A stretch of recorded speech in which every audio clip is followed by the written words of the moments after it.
late afternoon sun in Abuja spilled across the dusty road, where cars and motorcycles jostled like a chaotic river. Horns blared endlessly, tires screeched against cracked asphalt, mingling with the cries of street vendors and the sharp arguments of a crowded, struggling city. No one could have guessed that, in just a heartbeat, something horrifying would unfold, something that would silence even this restless noise. Bang! A deafening crash ripped through the air. An old, battered yellow taxi swerved recklessly at the intersection and slammed straight into an elderly man trying to cross the street. The impact was brutal. His frail body was hurled up, then crumpled, back down onto the pavement, motionless. The taxi hesitated, just for half a second, before the engine roared again.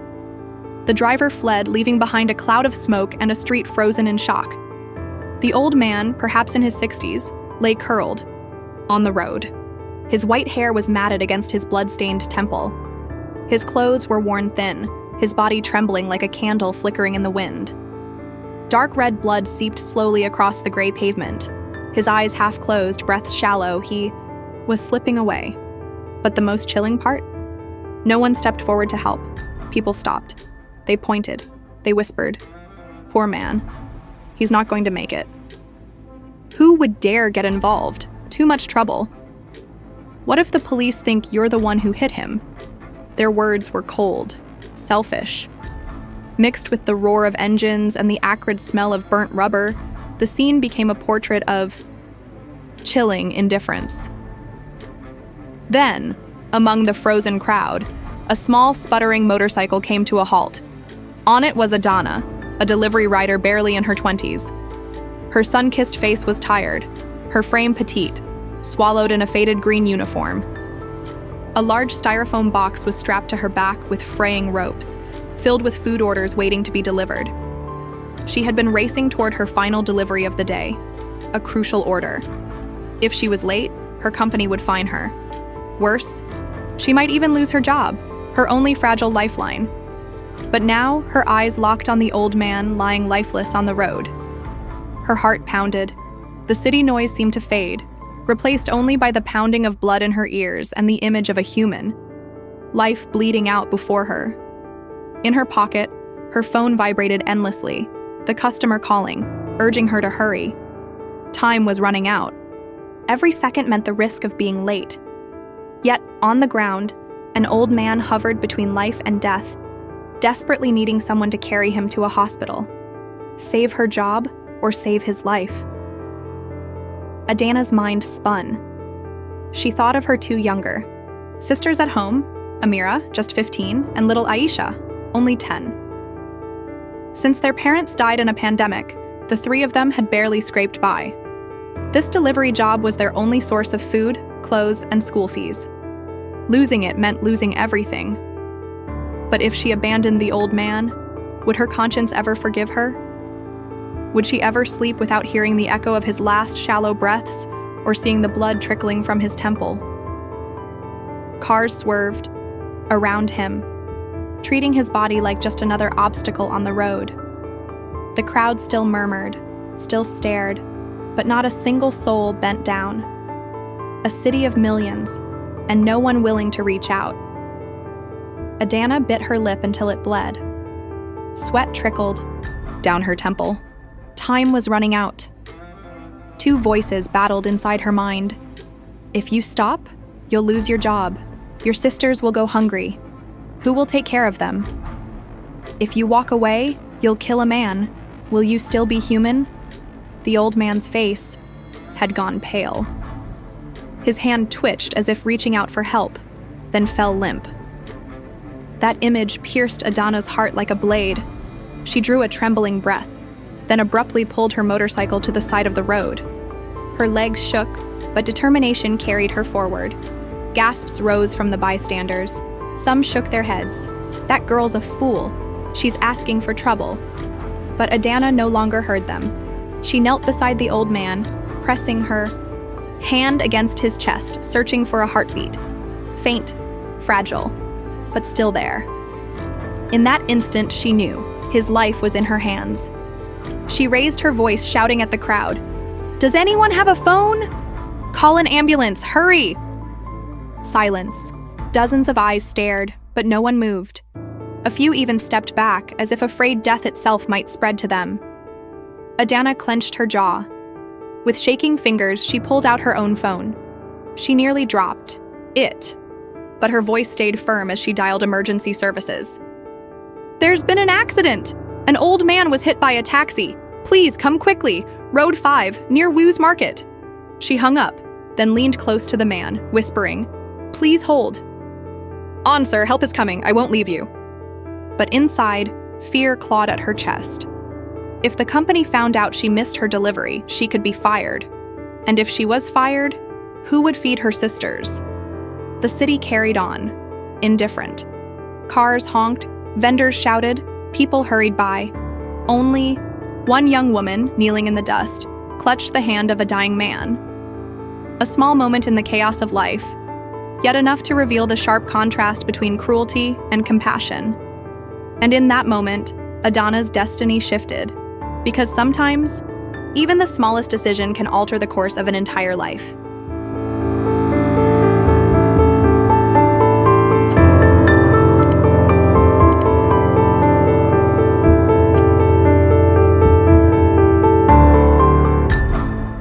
The road to the hospital had never felt so long. The wind whipped against Adana's face, dust and exhaust stung her eyes. On her back, the old man's limp body jolted with every bump, his breath fragile, like a thread about to snap. Each faint groan he let out pierced her chest. "Hold on." "Just a little longer," she whispered, more to herself than to him. Sweat and tears blurred together on her young, weathered face. She knew the price of her choice. The delivery was already late. Her job, the only lifeline for her sisters, was slipping away. But if she had left him lying there, could she ever forgive herself? Her motorbike screeched to a stop at Abuja General Hospital. The guard rushed forward, seeing a frail old man, bloodied and broken, clinging to the back of a skinny young woman. People gasped, clearing the way. "Emergency! Someone's hurt!" Adana cried, her voice cracking. Nurses rushed out, lifting the man onto a stretcher, wheeling him into the ER. Adana stood frozen in the white hallway, her chest heaving, her body trembling, exhausted, terrified, unsure of what would come next. Then, hurried footsteps. A young man in a black suit stormed in, his face hard, weary, but his presence undeniable. His eyes darted to Adana's small frame, then locked onto the ER doors. "Where's my father?" he demanded, his voice shaking. Adana's hand trembled as she pointed to the doors. Moments later, the doctor stepped out, exhaling sharply. "He was lucky. You brought him in just in time, a few minutes later, and I'm afraid..." The sentence faded. The man Andrew stood speechless. He turned to Adana. In her eyes, he saw fear, exhaustion, but also something radiant. Compassion. He stepped closer, gripping her shoulders. "Thank you. If it weren't for you, my father would have..." His voice broke. Adana shook her head quickly. "No, I only did what anyone should have done." But she knew the truth. Hundreds had turned away. Only she had stopped. By the time she left the hospital, night had fallen. Her phone buzzed relentlessly. It was her company. "Adana. Where's the order? The customer canceled. Do you realize the consequences? Don't bother coming in tomorrow." The manager's harsh voice gave no chance to explain. Her hands shook. Her heart felt crushed. She had saved a man's life, but lost her job, the only thing keeping her family alive. On the ride home, the motorbike wobbled beneath her like a ghost. In her mind, she saw the faces of Amira and Aisha, innocent, fragile. Who would care for them now? The next morning, Adana walked to the company headquarters. She rehearsed her plea for forgiveness, for just one more chance. But as she stepped into the conference room, she froze. At the head of the table sat Andrew, the man from the hospital, the son of the man she had saved, and more than that, the owner of the delivery company. The world seemed to stop. Adana stood paralyzed, her face burning with shame. Andrew's eyes, however, lit up with recognition. "It's you, the one who saved my father," he said, voice heavy with emotion. The manager stammered, "Sir, this is the employee who lost the order yesterday." Andrew cut him off, sharp as steel. "She lost an order, but saved a life. Between the two, what would you choose?" The room fell silent. Adana lowered her head, voice trembling. "I only did what my heart told me. But I understand. A company needs discipline. If I must lose my job, I accept that." Andrew studied her, then slowly, a rare smile softened his stern face. "No. People like you are exactly what this company needs most." He rose, his voice clear. "From today, Adana's job is restored, and she will receive special support. Her family will never go hungry again. That is my order." Adana's eyes widened, tears shimmering. She could hardly believe it. Never in her life had she imagined that a single act of kindness could open such a door. Andrew leaned closer, speaking softly. "My father lives because of you. To me, you're not just an employee, you're a savior." Tears streamed down her cheeks, not only from pain, but from the overwhelming realization. Kindness is never wasted. She had lost her job, but found something greater. A new destiny. One born the moment. She chose to save a life.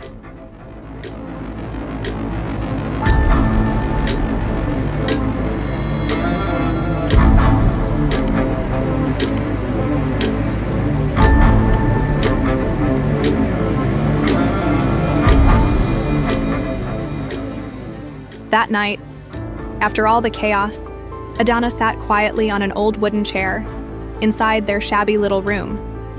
Her twin sisters, Amara and Alina, had already fallen asleep after a long, exhausting day. Their soft, even breaths filled the cramped space, mixing with the sound of rain dripping onto the rusted tin roof, in the dim flicker of an oil lamp. Adana's eyes welled with tears. Every time the memories returned, it felt as if her heart was being torn apart all over again. Just 1 year ago, her life was still a simple picture of happiness. Her parents weren't wealthy, but they were full of love. They ran a small grocery store on the outskirts of London, where every evening the family gathered around a warm meal. Adana dreamed of becoming a teacher, while her sisters, with crooked pigtails, skipped around the house without a care. But then, fate struck. It was a winter night. The wind slammed against the windows, bitterly cold. Adana and her sisters were studying upstairs, when sudden shouts erupted from the store below. She rushed down the stairs just in time to see her parents facing two masked robbers. Guns raised, everything happened in an instant, a deafening gunshot. Her father collapsed in front of her, blood spreading across the tiles. Her mother screamed, shielding the three girls with her body, only to be struck down by another merciless bullet. Adana's scream that night never left her throat. Police arrived, neighbors gathered, chaos filled the air. But all that remained were two lifeless bodies and the terrified eyes of her little sisters. From that day on, Adana was not allowed to be weak. She had to bury her tears and carry the role of both mother and father. Her dream of college vanished.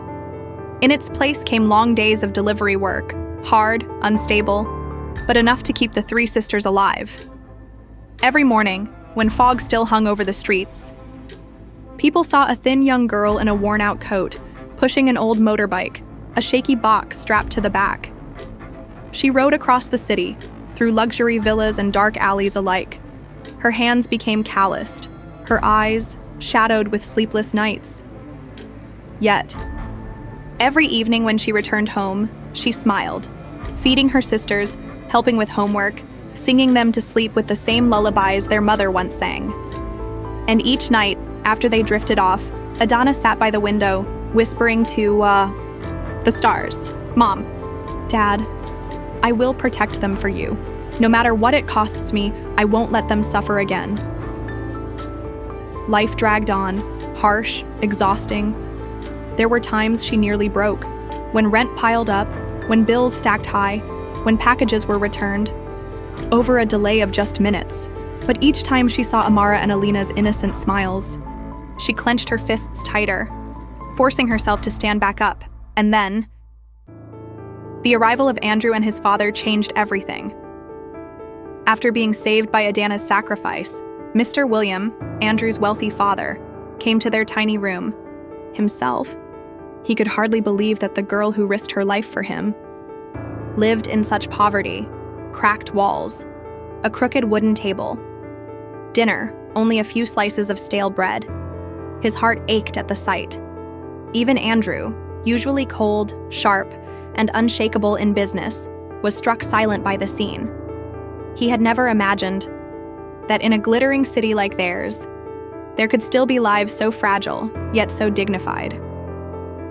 That night, after speaking with the twins, two innocent girls whose eyes already carried a quiet sadness, Mr. William made a decision that would change their lives forever.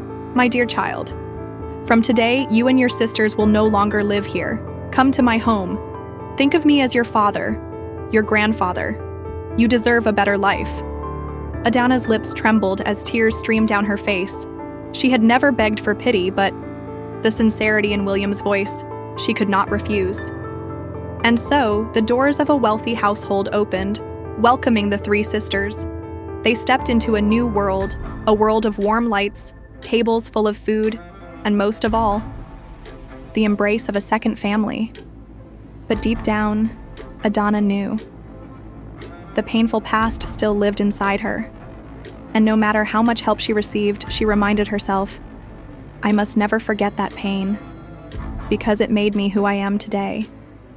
Adana's story, from the shadows of despair to the light of hope, was only just beginning, and ahead of her, destiny still held many trials yet to come.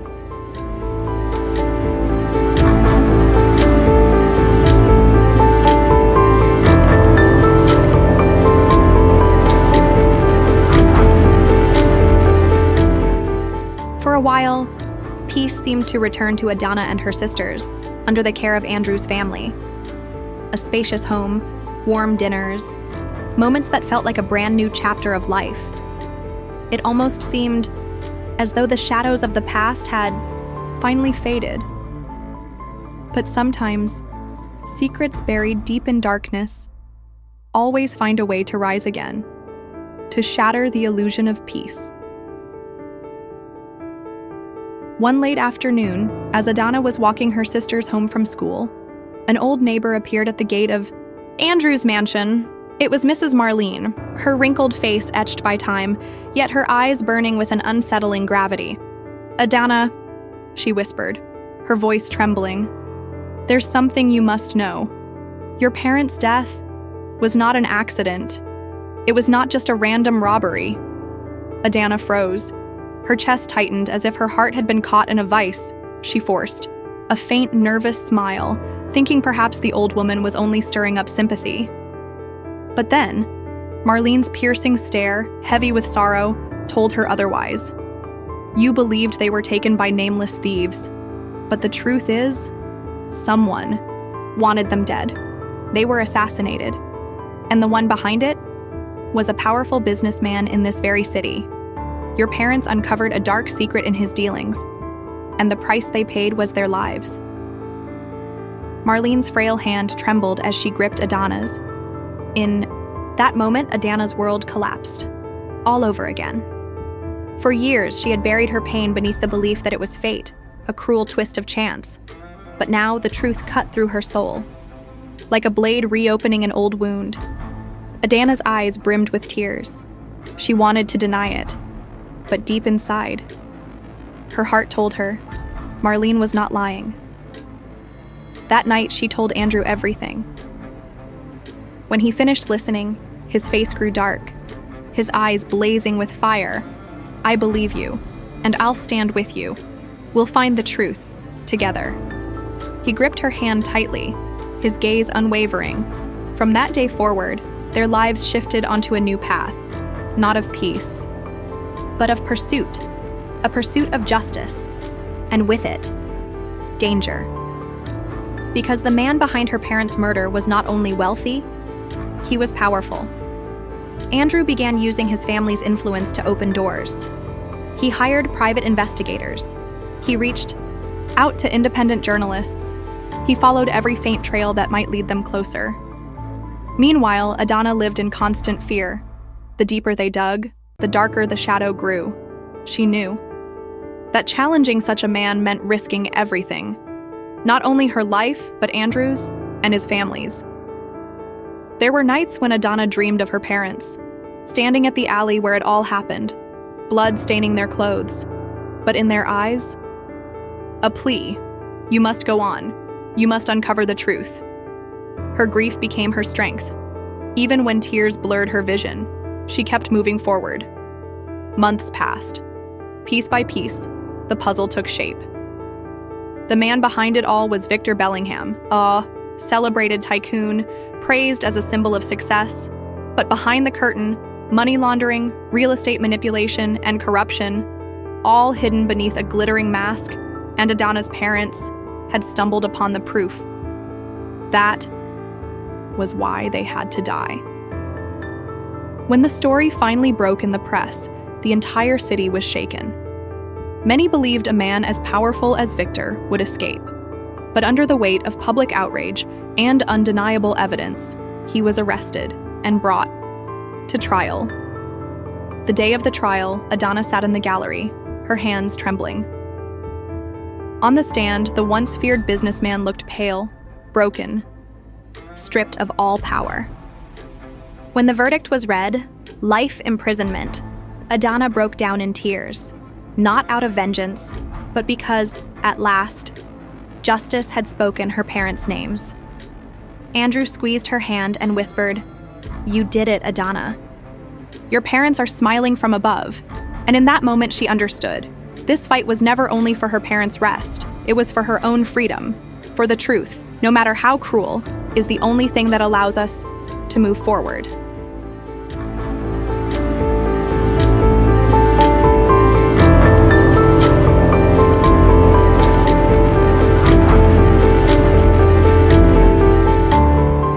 Life, at times, feels like a novel written in tears. Yet its ending can be painted with a smile. For Adana, the darkest days had passed, and before her, a radiant new horizon.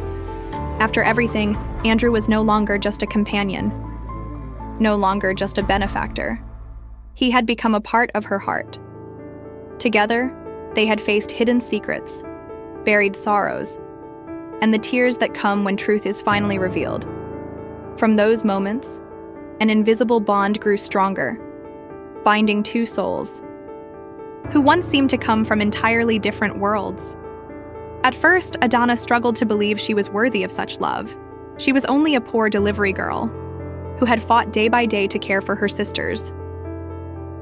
While Andrew was the son of a wealthy family, raised in comfort and privilege. But Andrew never saw the distance between them.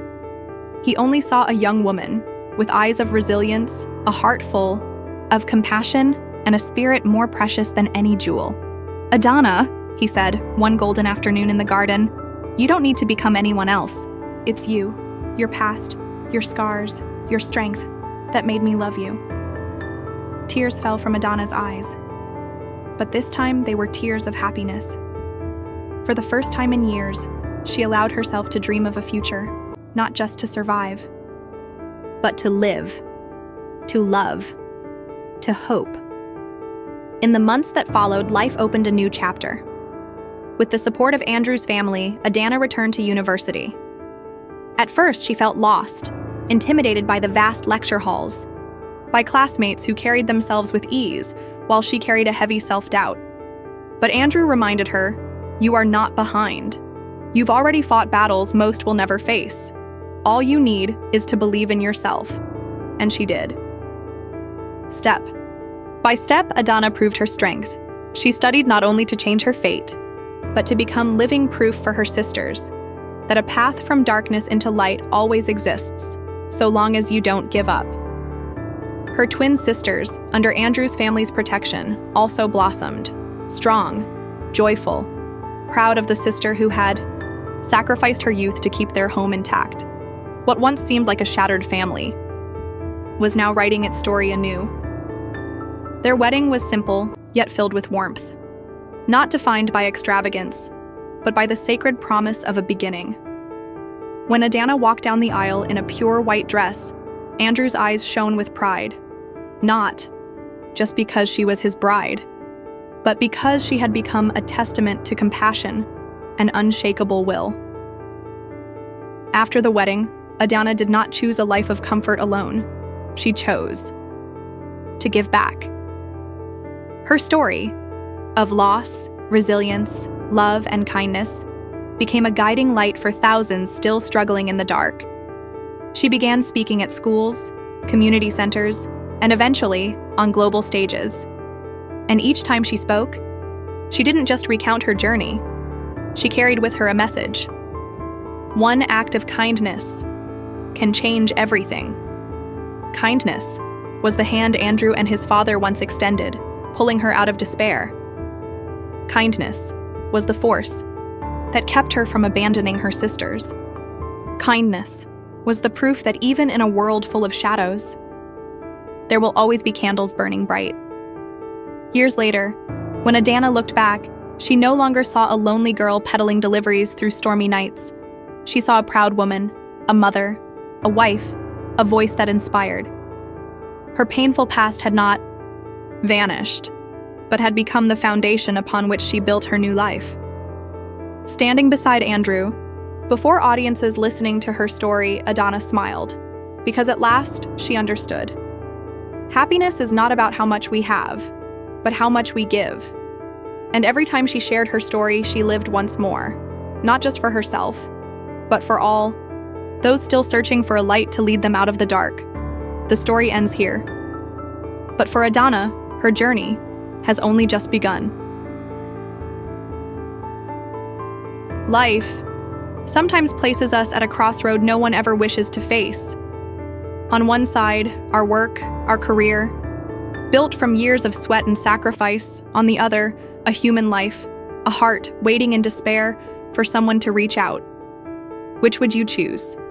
Do you have the courage to place another's safety above your own success? Do you believe that a single act of kindness can change the entire story of someone's life, and perhaps even your own? Adana's story is living proof. If that day, Andrew had stayed silent, if he had chosen only his career, he might have remained a successful lawyer. But something essential would have been missing: his humanity. Instead, he chose differently. He chose compassion. And from that one decision, what seemed small in the moment, the destiny of an entire family was rewritten. This is not only the story of Adana, not only of Andrew, not only of a case long forgotten, it is a reminder to all of us. Kindness is never wasted. Every gesture, no matter how small, plants a seed of hope, a smile, a helping hand. A hand extended at the right moment can change the course of a life. And like a circle of cause and effect, the light we give will always return to us. So ask yourself, if one day you were Andrew, faced with that impossible choice, what would you do? And if your answer is, I would choose kindness, then let that choice begin today. Help spread this message so that more people can believe that kindness has never been in vain. If you believe that one act of kindness can change everything, like this video to support stories of humanity. Share it to inspire even more hearts. Subscribe to continue this journey of stories that truly touch the soul. Because sometimes, even a single click is an act of kindness, one that can spark change